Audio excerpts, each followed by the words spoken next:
Welcome, welcome. Comme toujours, c'est un plaisir de vous retrouver pour un nouveau module, donc toujours sur la notion de service, donc être au service des autres. Lors du précédent module, nous avons évoqué une notion particulièrement intéressante qui est la notion de l'ikigai. Donc pour rappel, l'ikigai est une approche holistique de la réflexion autour de sa raison d'être. Donc il repose sur 4 piliers, à savoir ce pourquoi vous êtes doué, ce que vous aimez faire dans la vie, ce dont le monde a besoin et ce pourquoi vous pouvez être payé ou rémunéré.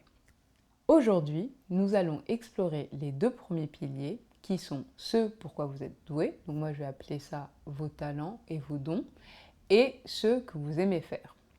Pourquoi?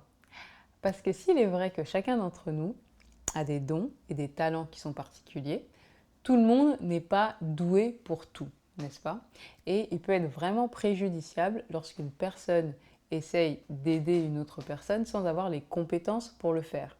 Tout simplement, si je rencontre une personne qui a des problèmes de santé et que je m'amuse à lui prescrire des médicaments sans avoir de connaissances et de compétences pour le faire, je risque de lui créer plus de problèmes que lui apporter des solutions. Donc vraiment, dans cette notion de vous mettre au service des autres, le premier service que vous pouvez rendre à autrui, si j'ose dire, c'est de l'aider dans le domaine de vos compétences. Donc ce pourquoi vous êtes doué. Ça, c'est vraiment un point important. Le second point, c'est ce que vous aimez faire, puisque souvent, lorsqu'on essaye d'avoir une action qui va avoir un impact durable, cette action prend souvent du temps et demande souvent des efforts. Et par conséquent, si vous vous lancez dans une action que vous n'aimez pas, quelque chose pour lequel vous ne prenez pas de plaisir, ce qui va se passer, c'est que vous allez rapidement abandonner. Là encore, je vais prendre un exemple. Si je décide d'aider quelqu'un à améliorer sa santé physique et que ça implique que je fasse par exemple du coaching sportif avec cette personne et que je fasse beaucoup de sport avec cette personne alors que je ne prends pas énormément de plaisir à faire du sport, en tout cas pas autant que quelqu'un qui serait passionné par ce sujet, eh bien je risque de laisser tomber cette personne en cours de route, tout simplement parce que l'activité ne me plaît pas suffisamment. Donc il faut vraiment aller chercher des activités qui vous plaisent tellement que vous pouvez passer des heures et des heures et des heures à les faire sans vous fatiguer, sans vous lasser et surtout dans le temps long, n'est-ce pas? Donc ça, c'est vraiment les deux piliers très importants de l'ikigai auxquels vous devez réfléchir en ce qui vous concerne. Donc typiquement, je vais vous inviter à faire une liste de toutes les choses pour lesquelles vous vous sentez doué. Et quand je dis vous vous sentez doué, ne vous enfermez pas dans les compétences conventionnelles qui vont être, je ne sais pas, l'écriture, l'esprit analytique et autres sont des compétences très importantes, mais le simple fait, par exemple, d'être un ami qui sait écouter quelqu'un ou une personne qui sait donner des bons conseils, ça c'est vraiment des compétences qui peuvent être très précieuses dans beaucoup de situations et qu'on a tendance à sous-estimer. Une bonne manière de savoir quels sont vos dons et quels sont vos talents, c'est de vous demander en fait quelles sont les raisons pour lesquelles les gens me sollicitent ou me demandent mon aide. En général, quand vous spotez, si je veux dire, quand vous repérez les tendances autour de cela, ça vous permet vraiment de bien cerner quelles sont vos forces et quels sont vos talents. Moi, je sais par exemple que les gens viennent souvent me voir pour leur donner des conseils.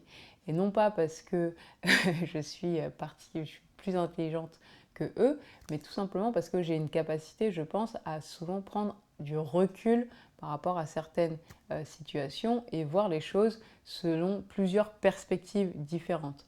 Je pense aussi avoir une forme d'intelligence émotionnelle qui me permet en fait facilement de me mettre dans la peau d'autres personnes et d'expérimenter, si je veux dire, leur émotion et leur état émotionnel dans une situation donnée.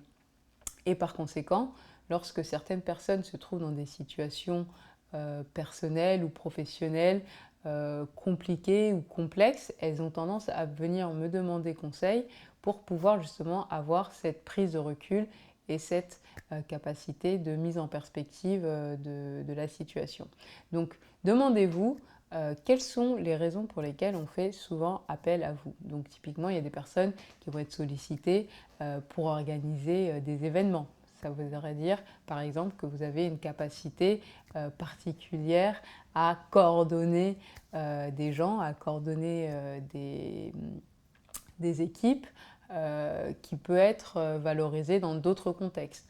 Il y a des personnes qui vont être, par exemple, sollicitées systématiquement lorsqu'il s'agit de faire des travaux de bricolage, par exemple. Et là, ça va mettre en lumière d'autres types de compétences et d'autres types de talents que vous pouvez avoir.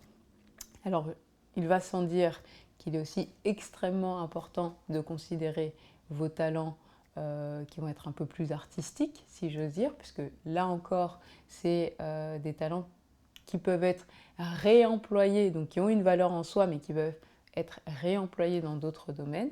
Donc, listez vraiment tous les talents et tous les dons qui vous semblent pertinents et venir à l'esprit. N'hésitez pas aussi, si vous avez du mal à alimenter votre liste, à poser la question aux personnes autour de vous, parce que souvent, les autres savent un peu mieux que nous nos zones de force, si j'ose dire. Donc, n'hésitez pas à poser la question autour de vous. Ensuite, une fois que vous aurez terminé cette première liste, je vous invite à débuter la deuxième liste de toutes les choses que vous aimez faire. Alors moi, il y a des choses que j'adore faire. Par exemple, j'adore chanter, mais je chante extrêmement mal. Mais je sais que j'aime le faire. Donc, je vais quand même le mettre dans cette liste. Et l'idée, c'est vraiment de faire la liste de toutes les choses que vous aimez particulièrement faire. Moi, j'aime beaucoup parler, par exemple. C'est quelque chose que vous aurez peut-être remarqué ou pas. J'aime beaucoup parler, donc je vais le mettre dans cette liste. Donc, pensez à toutes les choses que vous aimez faire, jouer aux jeux vidéo, vous promener dans la nature, faire des randonnées, peindre, jouer d'un instrument. Toutes les choses vraiment que vous aimez faire sans vous demander, voilà, est-ce que c'est utile, est-ce que c'est quelque chose que je sais bien faire. Donc vraiment, mettez tout ce que vous aimez faire.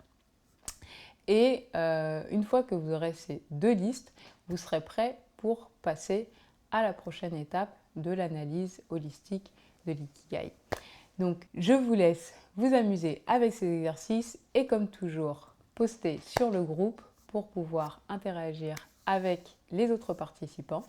Et on se retrouve lors du prochain module pour explorer plus en profondeur le troisième pilier de l'ikigai. À très bientôt.